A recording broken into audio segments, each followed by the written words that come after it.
আসসালামু আলাইকুম দর্শক, আমার হাতে যে গাছটি দেখতে পাচ্ছেন এটি হচ্ছে একটি দার্জিলিং মালটা, দার্জিলিং কমলার চারা। তো এটা আছে যে আমি নিজের হাতে কলম করে তৈরি করছি। জাস্ট আমার একটু কাছাকাছি দেখা যাচ্ছে। এটা হচ্ছে আপনার বাতামি লেবুর রুট স্টক। এখানে আমি গ্রাফটিং করছি, দেখেন। এখানে আমি আপনার মূলত ইউটিউব দেখে, ভিডিও দেখে দেখে মূলত আমি এখানে গ্রাফটিং করছি। তো মাশাআল্লাহ দেখেন আজকে গাছের কোয়ালিটি কত সুন্দর আসছে। হয়তো 2-3 বছরের ভিতরে আপনার এই গাছ থেকে ফল আসবে। আর কিন্তু এখানে একটি সমস্যা দেখা দিচ্ছে, আপনারা দেখেন কিছু ছত্রাকের আক্রমণে আপনার পাতা ফুটে গেছে।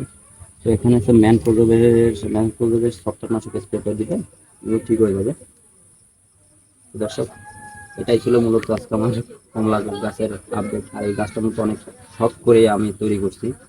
নিজের বাড়ির আঙিনায় এই গাছটায় আপনার রাস্তা আছে, এই গাছ থেকে যদি ফল হয় রাস্তার পাশে যা যাবে এগুলো পথচারীরা খাবে। এই উদ্দেশ্য নিয়ে আমার এখানে। আর এই পাশে যেগুলো আছে আর যেগুলো হবে, তো সেগুলো মূলত আমাদের ফ্যামিলির চাহিদা পূরণ হয়ে যাবে। তো গাইস, আজকে এই পর্যন্ত, কথা হবে অন্য কোনো দিন। সকালে ভালো থাকুন। আসসালামু আলাইকুম।